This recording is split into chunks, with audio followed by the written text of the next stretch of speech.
Hello everyone, welcome again to Story Time. Today I'm going to read you the story of the Elves and the Shoemaker. "I can't go on," sighed the old shoemaker in despair one evening. "We have no more money." He was an honest and good man who made beautiful shoes slowly and carefully, but his business was being ruined by the cobbler next door. Cobbler is a person who makes and fixes shoes. This man sold hundreds of pairs of cheap shoes. It didn't cost very much, and the shoemaker's customers all went to the new cobbler. So the person next door is selling shoes that don't cost as much money, and so this man is losing all his customers. Here he is, look. There he is making some of his shoes. I think he's using leather and cutting it up to make it into the shoes. "What shall we do?" wept the shoemaker's wife. "You only have enough leather to make one last pair of shoes." "I'll cut them out tonight and make them tomorrow," said the shoemaker, and he climbed the stairs to bed with a heavy heart. He was feeling sad inside his heart, wasn't he? The next morning, a perfect pair of shoes, complete with shining buckles, stood on his worktop bench. He was going to make the shoes the next day, wasn't he? But when he got down, the shoes were already there, already made. Every stitch was exquisite. Beautiful sewing. "Look, wife," squealed the shoemaker in amazement, putting them in the window. Instantly a customer snapped them up. They really wanted to buy them. He paid so much that the shoemaker was able to buy enough leather for 2 more pairs. Again he cut them out, planning to finish them in the following morning, and again the magic happened. 2 pairs of shoes appeared with bows, laces, even pink heels. They were elegant, unique, and exceptionally well made. There's the shoes.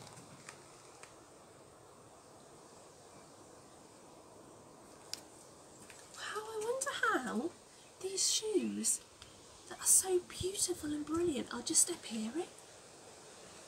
Shall we read on? Find out. "How is this happening?" wondered the shoemaker. He was thinking the same as me, wasn't he? Every day as he bought more leather, he found more wonderful shoes in the morning. Soon he was rich again. His customers flocked back, fed up with the new cobbler's cheap shoes that let the rain in and fell to pieces after being worn once. The cobbler, furious, left town. The shoemaker could hardly believe his good fortune. "We must stay awake and see who's helping us," he said to his wife. That night they hid in a corner of the workshop behind some coats and waited. There they are waiting, hiding behind the coats. At midnight, so that's 12 o'clock when you're all in bed, 2 elves in rags darted in. Darted means they came in really quickly. They began to cut and hammer and pierce and stitch the leather so skillfully and nimbly, quickly, with their little fingers that the shoemaker gasped with astonishment. He was so surprised. "Those little men have made us wealthy, and we must show them how grateful we are," whispered his wife. "Their clothes are so ragged, they must be freezing with cold.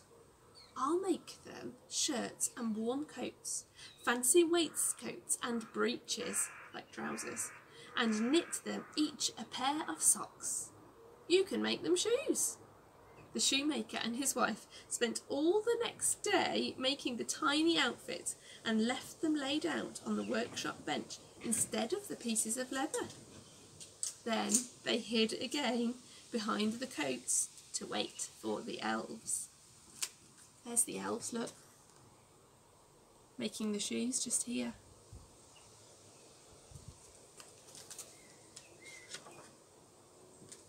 As midnight struck, the elves arrived. Oh, I wonder what they're going to be thinking when they see those little outfits just for them. They arrived and they saw the clothes and quickly dressed themselves. They danced and skipped all over the workshop, singing in delight, "Now we are so fine to see, no more will we shoemakers be." And they ran out of the shop, never to return. Even without the elves, the shoemaker's business grew. He became famous throughout the land because his shoes were the most sensational and magnificent ever seen, and he and his wife prospered to the end of their days. Prospered means they had lots of money and they were wealthy and they had everything that they needed, and it was all because those little elves helped them out. Here's a picture. Here's a picture of the little elves dressed in their fine clothes, and they're very, very pleased that the shoemaker and his wife helped them too. That was a lovely story. I hope that you enjoyed it. Join me again for another story time soon. Bye bye.